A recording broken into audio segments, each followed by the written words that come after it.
ये कहानी है एक ऐसे क्लासिक स्नाइपर की जो अपनी आंखों पर पट्टी बांधकर भी कई किलोमीटर दूर अपने टारगेट को खत्म कर सकता है। लेकिन यह स्नाइपर पहले एक आम मैथ टीचर हुआ करता था। उसे जंग और बंदूक से बहुत नफरत थी, मगर एक दिन उसकी लाइफ में कुछ ऐसा हुआ जिसने उसे एक डिसेंट टीचर से एक बेरहम स्नाइपर बना दिया। कहानी की शुरुआत होती है यूक्रेन के एक छोटे से गांव से, जहां हमें एक छोटे से घर को दिखाया जाता है। इस घर में एक कपल रहता है जो हंसी खुशी अपनी जिंदगी गुजार रहे होते हैं। इस घर में रहने वाले आदमी का नाम है निकोला और उसकी वाइफ का नाम है नास्टिया। नास्टिया एक ड्राइंग आर्टिस्ट थी और लकड़ियों को तराश कर उसे तरह तरह के स्टैचू बनाती थी। निकोला एक टीचर है और पास ही के एक स्कूल में बच्चों को मैथ पढ़ाता है। वो एक बहुत ही अच्छा टीचर है और सभी बच्चे उससे काफ़ी खुश हैं, सिवाय एक के जिसका नाम था इवन। इवन एक बहुत ही बदतमीज़ लड़का था। वह हर दिन क्लास में अपने टीचर मिकोला को परेशान करता। इवन एक रिच फैमिली से बिलोंग करता था, जबकि मिकोला एक गरीब इंसान था। इसलिए इवन मिकोला के लुक्स और कपड़ों का मजाक भी उड़ाया करता। वो चाहता था कि मिकोला उसकी बदतमीज़ी से तंग होकर उस पर हाथ उठाए और फिर वो उसका कंप्लेंट करके मिकोला को स्कूल से निकलवा दे। लेकिन मिकोला बहुत ही शांत इंसान था। निकोला को उसकी बातों से कोई फर्क नहीं पड़ता और वह अपनी ज़िंदगी में मस्त रहता। निकोला के घर में कोई भी इलेक्ट्रॉनिक सामान जैसे टीवी वगैरह नहीं होने की वजह से उसे दुनिया की खबर नहीं मिल पाती थी। एक दिन जब निकोला अपने स्कूल में था, तब उसने टीवी पर एक खबर सुनी कि रशिया ने यूक्रेन पर हमला कर दिया है। इसमें बहुत से सोल्जर्स मारे गए हैं और रशिया ने यूक्रेन की बहुत सी जगहों पर कब्जा कर लिया है। शाम को जब मिकोला अपने घर आया तो उसे यह बात पता लगी कि उसकी वाइफ प्रेग्नेंट है। ये जानकर उसे बहुत खुशी हुई क्योंकि अब मिकोला फादर बनने वाला था। इन दोनों ने मिलकर इस खुशी को सेलिब्रेट किया। अगले दिन निकोला अपनी वाइफ को बाय बोलकर स्कूल की तरफ बच्चों को पढ़ाने के लिए अपनी साइकिल पर निकल पड़ा। लेकिन जब वो रास्ते में था तब उसने दो सोल्जर्स को देखा जो सिगरेट जलाकर एक अलग सी वर्दी पहनकर खड़े थे। वो वर्दी किसी यूक्रेनियन सोल्जर्स की बिल्कुल भी नहीं थी, जिसे देखकर उसे कुछ अजीब लगा। लेकिन मिकोला ने सोचा कि शायद सरकार ने सोल्जर्स की वर्दी को चेंज कर दी हो, इसीलिए मिकोला ने उस पर ज्यादा ध्यान नहीं दिया और जल्दी से अपने स्कूल पहुंचा। लेकिन जब वह स्कूल के अंदर आया तो उसने देखा कि पूरा का पूरा स्कूल खाली पड़ा है। कोई एक बच्चा भी स्कूल में नहीं आया। ये देखकर उसे गड़बड़ महसूस हुई। तभी उसने टीवी पर न्यूज़ देखा जिसमें बताया जा रहा था कि रशिया के सोल्जर्स यूक्रेन पर कब्जा करने के लिए यूक्रेन में घुस चुके हैं। और अब उसे एहसास हुआ कि उसने रास्ते में जो सोल्जर्स देखे थे वो असल में रशिया के थे। यह सोचकर उसे अपनी वाइफ की फिक्र हुई, क्योंकि उसकी वाइफ घर पर अकेली थी। वो फौरन अपनी साइकिल पर बैठकर घर की तरफ भागा, लेकिन अब बहुत देर हो चुकी थी। जब मिकोला घर पहुंचा तो उसने देखा कि वे दो सोल्जर्स उसकी वाइफ को बुरी तरह से पीट रहे थे। मिकोला ने अपनी वाइफ को बचाने की कोशिश की, लेकिन उन सिपाहियों ने उसकी भी धुनाई कर दी। मिकोला ने उनसे रिक्वेस्ट की कि प्लीज मेरी वाइफ को मत मारो, वो प्रेग्नेंट है। लेकिन सोल्जर्स ने उनकी एक नहीं सुनी और उन दोनों को पीटते गए। थोड़ी देर बाद एक रशियन सोल्जर ने मिकोला के घर की तलाशी ली और जब उसे अंदर कुछ भी काम का नहीं मिला तो उसने गुस्से में आकर मिकोला के घर को आग लगा दी और वहां से जाने लगे।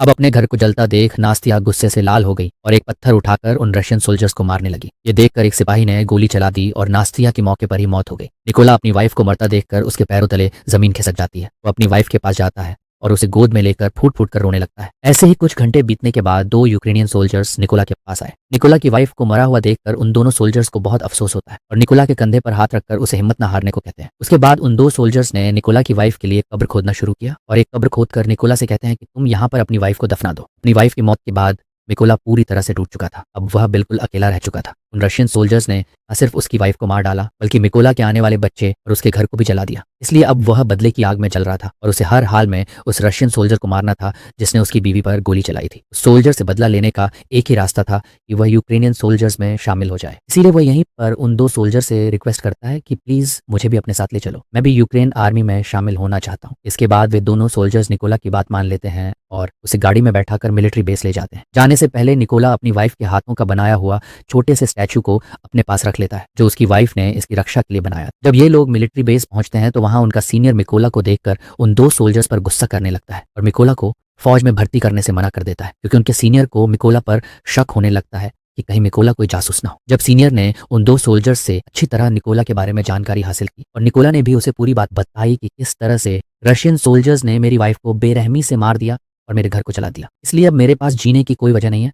और उसने उस सीनियर को यकीन दिलाया कि वह रशियन सोल्जर को मारकर इस देश को आज़ाद करना चाहता है। यह सुनकर वह सीनियर निकोला को यूक्रेनियन आर्मी में भर्ती करने के लिए राजी हो जाता है और अगले दिन से ही उसकी ट्रेनिंग शुरू हो गई। क्योंकि निकोला एक आम इंसान था, इसलिए उसे ट्रेनिंग के दौरान काफ़ी मुश्किल हो रही थी। उसने अपनी पूरी ज़िंदगी मैथ का सब्जेक्ट पढ़ाया था और बंदूकों के बारे में उसे कोई भी जानकारी नहीं थी। जब सभी फौजी बंदूकों को असेंबल कर रहे थे तो उनके मुकाबले में मिकोला काफ़ी स्लो था और वह सबसे आखिर में बंदूक को असेंबल करता है। ये देखकर उस ऑफिसर को लगता है कि मिकोला कभी भी एक अच्छा सोल्जर नहीं बन पाएगा, लेकिन उसने भी हार नहीं मानी और अपनी ट्रेनिंग पर फोकस रखा। एक रात ट्रेनिंग के दौरान निकोला अपने सीनियर से कहता है कि वह उसे उसके नाम से ना बुलाए, क्योंकि उसका कोड नेम रेवन है। यह सुनकर सभी उस पर हंसने लगे और सीनियर ने उसे बताया कि कोड नेम इतनी आसानी से नहीं मिलता, उसके लिए सोल्जर को देश के लिए कोई बड़ा कारनामा करना पड़ता है। निकोला ने इन बातों को नेगेटिव नहीं लिया और वह और ज्यादा मेहनत करने लगा। रात को जब सभी सिपाही सो रहे होते थे तो तब भी मिकोला चीज़ों को सीखने की प्रैक्टिस करता। एक दिन सीनियर सभी सोल्जर्स को बताता है कि हमारे पास स्नाइपर्स की कमी है और हमें इस नंबर को बढ़ाना होगा ताकि हम रशियंस का मुकाबला कर सकें। यहाँ सीनियर सभी से पूछता है कि तुम में से कितने लोग स्नाइपर बनना चाहते हो। ये सुनकर कुछ लोग खड़े होते हैं और उन लोगों के बीच निकोला भी होता है क्योंकि वह भी एक स्नाइपर बनना चाहता था। निकोला को देखकर सभी सोल्जर्स हंसने लगे। निकोला को देखकर उसका सीनियर उसे कहता है कि तुम अभी एक स्नाइपर बनने के लिए तैयार नहीं हो, तुम तो एक गन को असेंबल और डीएम्बल भी अच्छी तरह से नहीं कर पाते, तो स्नाइपर बनना तो दूर की बात है। इस पर निकोला कहता है कि मैं एक अच्छा स्नाइपर बन सकता हूँ, मुझे खुद को साबित करने के लिए सिर्फ एक मौका चाहिए। ये सुनकर सीनियर निकोला से कहता है कि ठीक है, ये लो, तुम्हें इस बंदूक को सिर्फ 20 सेकंड के अंदर असेंबल करना होगा। अब खुद को साबित करने के लिए निकोला अपनी आंखों पर पट्टी बांध लेता है और फटाफट से गन को खोलकर उसे दोबारा से जोड़ देता है और इस काम को करने में उसे सिर्फ 18 सेकंड लगे। निकोला की फुर्ती को देखकर सभी हैरान रह जाते हैं। जो लोग पहले उस पर हंस रहे थे अब वे मिकोला के लिए तालियां बजाने लगे। वह सीनियर भी मिकोला से इंप्रेस हुआ और अब उसकी काबिलियत को देखकर उसे भी स्नाइपर ट्रेनिंग में शामिल कर लिया जाता है। ट्रेनिंग के दौरान मिकोला को एक पुराने मॉडल की गन पकड़ा दी जाती है जबकि बाकी लोगों को नए मॉडर्न वेपन्स दिए जाते हैं। यह देखकर निकोला भी मॉडर्न वेपन्स की डिमांड करता है, जिस पर वहाँ का सीनियर उसे कहता है कि अगर तुम्हें वह गन चाहिए तो तुम्हें खुद को साबित करना होगा। अब मिकोला के पास कोई और ऑप्शन नहीं था, इसलिए उसे जो मिला वह लेकर वहाँ से निकल गया। ट्रेनिंग के दौरान सीनियर सबको बताता है कि एक स्नाइपर के सामने चाहे कोई भी सिचुएशन क्यों ना आ जाए, लेकिन वह अपनी जगह से एक इंच भी नहीं हिलता और अपने टारगेट पर निशाना बनाकर रखता है। इसकी प्रैक्टिस के लिए सीनियर सभी के पास गोलियां चलाता है और जो भी स्नाइपर अपनी पोजीशन से हिलता है उसे इस ट्रेनिंग से बाहर कर दिया जाता है। लेकिन जब निकोला की बारी आती है तो वह अपनी जगह से ज़रा भी नहीं हिलता और अपना निशाना बनाकर रखता है और इस तरह से निकोला इस ट्रेनिंग में पास हो जाता है। अगली ट्रेनिंग में स्नाइपर को उनका टारगेट सिर्फ एक बार दिखाया जाता है और फिर उनकी आंखों को ब्लैक बोर्ड से ढक दिया जाता है। इस दौरान उन्हें अंदाज़ा लगाकर अपने टारगेट को शूट करना होता है। बाकी सोल्जर्स में से कुछ सोल्जर इस टेस्ट को पास कर लेते हैं, लेकिन जब मिकोला की बारी आती है तो उसका निशाना थोड़ा सा चूक जाता है और मिकोला इस टेस्ट में फेल हो जाता है क्योंकि उसके पास जो बंदूक थी वह काफ़ी पुरानी थी और उससे बिल्कुल परफेक्ट निशाना लगाना बहुत मुश्किल था। मगर सबको पता था कि अगर मिकोला को नई बंदूक दी जाती तो वह निशाना बिल्कुल परफेक्ट लगा ले। अगली ट्रेनिंग उन स्नाइपर्स के लिए और मुश्किल थी क्योंकि उन्हें फ्लेयर की रोशनी में अपने टारगेट को शूट करना था और वह भी रात के अंधेरे में। यहाँ सीनियर ने फ्लेयर छोड़ी और सभी ने अपना निशाना लगाया, लेकिन कोई भी टारगेट को हिट नहीं कर सका। बाकी सबने तो गोली चला दी थी। अब यहाँ सिर्फ निकोला ने गोली नहीं चलाई। वह समझ जाता है कि फ्लेयर की रोशनी में डायरेक्ट निशाना लगाना पॉसिबल नहीं है, इसलिए जब सीनियर ने फ्लेयर छोड़ा था तो उसने गोली चलाने के बजाय फ्लेयर की रोशनी में अपने टारगेट की दूरी का अंदाज़ा लगाया और अपनी मैथ की नॉलेज को यूज़ करके एक परफेक्ट शॉट मारा। ये देखकर उसका सीनियर और बाकी सोल्जर्स हैरान रह गए। ये टास्क आज तक किसी ने भी कंप्लीट नहीं किया, सिर्फ मिकोला ने कर दिखाया। सीनियर मिकोला से काफ़ी इंप्रेस हुआ और उसे उसका मनचाहा कोड नेम रेवन दे दी। ऐसे ही दिन बीतते गए और मिकोला जी जान से अपनी ट्रेनिंग में लगा रहा और फाइनली वह दिन भी आ गया जब उनकी ट्रेनिंग का रिजल्ट आने वाला था। यहाँ कर्नल ने निकोला को सल्यूट किया और उसे बताया कि उसने इस टेस्ट को पास कर लिया। थोड़े दिनों बाद कर्नल निकोला के पास आता है और उसे कहता है कि वह अपना सामान पैक कर ले क्योंकि उन्हें एक मिशन पर जाना है। खबर आई है कि कुछ रशियन सोल्जर्स ने एक चेक पोस्ट पर कब्जा कर लिया है और यहाँ से असली कहानी शुरू हो गई। जल्दी मिकोला की टीम इस लोकेशन पर पहुंच गई और अपना निशाना लगाकर बैठ गई और अभी ये लोग उन रशियन सैनिकों को मारने ही वाले थे कि तभी उन्हें दूर एक गाड़ी दिखाई दी जो चेक पोस्ट की तरफ बढ़ती जा रही थी, जिसकी वजह से कर्नल सबको शूट ना करने के लिए बोला। उधर रशियन सैनिकों ने गाड़ी को रोक लिया और अंदर मौजूद लोगों से बाहर आने को कहा। उन्होंने उनके पासपोर्ट्स को चेक किया और पूरी गाड़ी की भी तलाशी ली और जब सब ठीक रहा तो उन सैनिकों ने उन्हें जाने की परमिशन दे दी, लेकिन उनके पासपोर्ट्स को अपने पास रख लिया। जब उन लोगों ने पासपोर्ट वापस मांगा तो उन सैनिकों ने उन्हें खूब मारा। यह सब देखकर कर्नल ने अपने सैनिकों को फायर करने का आर्डर दिया तो एक ही झटके में सभी स्नाइपर्स अपने अपने टारगेट्स को निपटा देते। इस तरह से उनका पहला मिशन कंप्लीट हुआ। मिशन के बाद जब सभी बेस पर लौटे तो निकोला ने देखा कि उसके बहुत से साथी बेस पर मौजूद नहीं और परेशान हुआ कि आखिर सब कहाँ चले गए। जब उसने पूछा कि मेरे बाकी साथी कहाँ हैं तो उसे बताया गया कि उसके बाकी साथियों को एक दूसरे मिशन पर भेजा गया है। अगले दिन निकोला को खबर लगी कि जिस मिशन पर उसके साथी गए थे उस मिशन के दौरान उसके बहुत से साथी मारे गए हैं और उन सभी लोगों को एक रशियन स्नाइपर ने मारा है। उस स्नाइपर का नाम सीरी था और वह रशिया का सबसे बेहतरीन स्नाइपर था। ऐसे ही कुछ दिन बीत गए और मिकोला अपने साथियों के साथ अपने अगले मिशन पर निकल गए। लोकेशन पर पहुंचकर उन्होंने चारों तरफ माइन बिछा दी और अपनी पोजीशन लेकर बैठ गए। थोड़ी देर बाद रशियन सैनिक वहां पहुंच गए और उन सैनिकों के साथ इवन भी था। इवन वही लड़का था जो स्कूल में निकोला को परेशान किया करता था और अब उसने रशियन आर्मी ज्वाइन कर ली।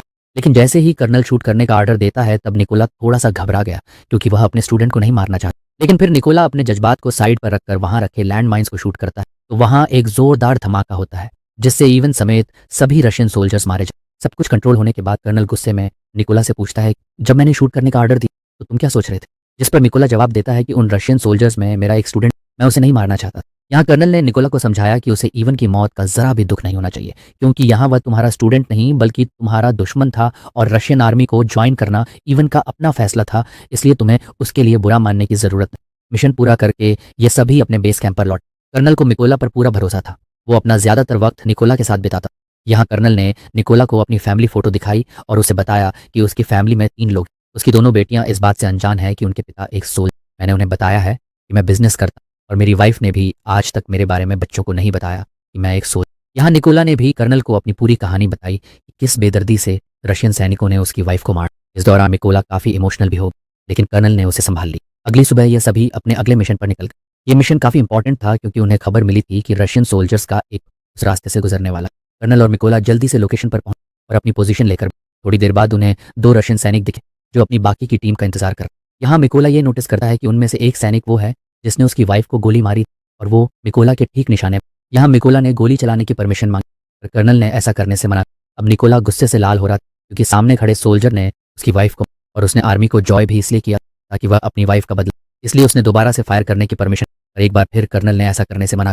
लेकिन अब निकोला अपने जज्बात पर काबू नहीं रख और उसने गोली लगने से उस सोल्जर की तुरंत मौत। लेकिन बुरी बात यह थी कि रशियन सोल्जर्स को उनकी लोकेशन का पता। कर्नल निकोला से कहता, ये तुमने क्या? लेकिन सबसे बुरी बात यह थी कि रशिया का सबसे खतरनाक स्नाइपर जिसका नाम सिरी था वो भी अपनी पोजीशन लेकर बैठा हुआ और अब उसे भी उनकी लोकेशन का पता लग गया। कर्नल भी यह बात जानता था कि सिरी पास ही, इसलिए वो सिरी की तलाश करने लगा। लेकिन इससे पहले कि वो उसकी लोकेशन को जानता, सिरी ने उसे एक हेडशॉट दे दी और कर्नल की मौके पर ही मौत। मेओला को समझ आया कि उसने कितनी बड़ी गलती। उसकी गलती की वजह से कर्नल की जान। मिकोला को पता लगा कि रशियंस को उनकी लोकेशन का पता लगा। उधर रशियन सोल्जर्स ने भी मिकोला के ऊपर जोरदार फायरिंग और बमबारी शुरू। अब बिगड़ते हालात को देखते हुए निकोला ने पीछे हटने का फैसला। उसने कर्नल की बॉडी उठाई और अपनी पोजीशन से पीछे आया।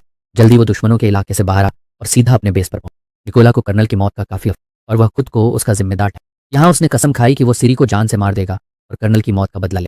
जल्दी ही निकोला को 2 रशियन स्नाइपर्स की खबर और वो फौरन अपने अगले मिशन पर।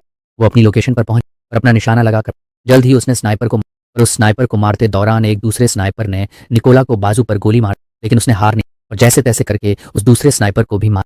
अब क्योंकि वो काफी घायल इसलिए वह एक सीक्रेट बेस पर चला गया और अपनी बॉडी को थोड़ा आराम दिया। इस दौरान उसे आर्मी के मेजर का कॉल आया और उसने निकोला को बताया कि हमने उस स्नाइपर का पता लगा लिया है जिसने कर्नल को। उसके बाद निकोला अपने बेस पर पहुंचा और यहाँ मेजर सभी को स्नाइपर के बारे में बता। मेजर बताता है कि उस स्नाइपर का नाम सीरी है और वह रशिया का सबसे बेहतरीन। उसका निशाना आज तक गलत। सीरी ने यूक्रेन के 6 सबसे काबिल स्नाइपर्स को मार गिराया है, इसलिए हमें उसे हल्के में नहीं लेना चाहिए। मेजर बताते हैं कि सीरी पहले यूक्रेन के सोल्जर्स को मार और फिर उसकी वीडियो बनाकर सोशल मीडिया पर अपलोड ताकि यूक्रेनी सोल्जर हार। वो बताता है कि सीरी एक ऐसा स्नाइपर है जो आमतौर पर अपनी पोजीशन को चेंज और एक खास लोकेशन पर बैठकर अपने दुश्मनों का शिकार। अब ये सभी लोग एक प्लान बनाते हैं कि वह सीरी की लोकेशन पर 2 टीम बनाकर। प्लान के मुताबिक उनकी पहली टीम रशियन सैनिकों पर सामने से अटैक और जब वह इस अटैक में बिजी होंगे तो उनकी दूसरी टीम उन लोगों पर पीछे से। इस मौके का फायदा उठाकर मेओला बिल्डिंग के अंदर जाएगा और सीरी को। पूरी प्लानिंग हो जाने के बाद ये सभी उस लोकेशन की तरफ। लोकेशन पर पहुंचकर सभी स्नाइपर्स ने अपनी पोजीशन ले ली और अपना निशाना लगाकर बैठ। उधर मेओला भी चुपके से बिल्डिंग में एंटर हुआ जहां उसे 2 रशियन सोल्जर्स दिखे जो अपने बातचीत में मशरूफ। निकोला ने बिना देर किए उन दोनों को मार और बिल्डिंग में आगे बढ़ा। इसके बाद उसने प्लान के मुताबिक अपनी टीम को सिग्नल और सिग्नल के मिलते ही यहाँ बैठे स्नाइपर्स ने सभी सोल्जर्स को मार डाला। उधर सीरी ने यह नोटिस किया कि उसका कोई भी साथी उसे रिपोर्ट नहीं कर। उसे कुछ गड़बड़ महसूस हुई, इसलिए वो बिल्डिंग के छत पर चला जहाँ पहले से रशिया का एक स्नाइपर मौजूद। लेकिन ऊपर जाकर जब उसने स्नाइपर को देखा तो वो स्नाइपर मर चुका। ये देखकर उसके दिल में घबराहट बढ़ने लगी और अब सीरी को एहसास हुआ कि यूक्रेन के सोल्जर्स ने उसे चारों तरफ से घेर लिया। उसने अपने बेस पर बैकअप के लिए कांटेक्ट, लेकिन बैकअप टीम को उस तक पहुंचने में अभी 10 मिनट और लगने वाले। ये सुनकर वो फटाफट से अपनी पोजीशन पर आया और यूक्रेनी सैनिकों को ढूंढने लगा। लेकिन तभी उसने सामने टेबल पर रखा एक छोटा सा स्टैचू देखा जो असल में उसके बाहर जाने के बाद मेला ने रखा, जो उसे उसकी वाइफ ने दिया। अभी सीरी कुछ सोच पाता कि तभी मेला ने उस पर हमला कर और उसे चाकू मार मार कर उसकी जान ले ली। लेकिन इस हाथापाई के चलते बिल्डिंग में मौजूद दूसरा स्नाइपर थोड़ा अलर्ट हो गया, लेकिन अभी वह कुछ कहा। उससे पहले मेला ने उसके पास से ग्रेनेड फेंक दिया और उस धमाके में ये आखिरी स्नाइपर भी मारा। थोड़ी देर बाद सीरी की बुलाई बैकअप टीम भी बिल्डिंग तक पहुंची, लेकिन वह इस बात से अनजान थे कि सीरी अब मर चुका। इसीलिए जब उन्होंने सीरी को कॉल किया तो कॉल उधर निकोला ने उठा और उनसे कहा कि वह सभी मरने वाले हैं और इतना कहकर उसने ट्रक के ड्राइवर को शूट कर। अब गोली चलते ही रशियन सोल्जर्स में हलचल मच और वह सभी ट्रक के बाहर। लेकिन वो इस बात से अनजान थे कि यूक्रेनियन स्नाइपर्स उन पर घात लगाकर बैठे। यहाँ यूक्रेनी सैनिकों ने जोरदार शूटिंग शुरू और एक एक रशियन को चुन चुन कर मारा। इस मिशन के थोड़े दिनों बाद निकोला अपनी वाइफ की कब्र पर गया क्योंकि उसने उससे जो वादा किया था वह पूरा हो चुका। उसने उन सभी लोगों को मार दिया है जिन्होंने उसकी वाइफ और कर्नल को। यहाँ निकोला ने कसम खाई कि वह आखिरी दम तक अपने देश की सेवा करता रहेगा और इतना कहकर वह वहाँ से चला गया और इसी के साथ यह फिल्म खत्म हो जाती। अगर वीडियो आपको अच्छी लगी हो तो हमारे चैनल को सब्सक्राइब और वीडियो को लाइक ज़रूर कीजिएगा।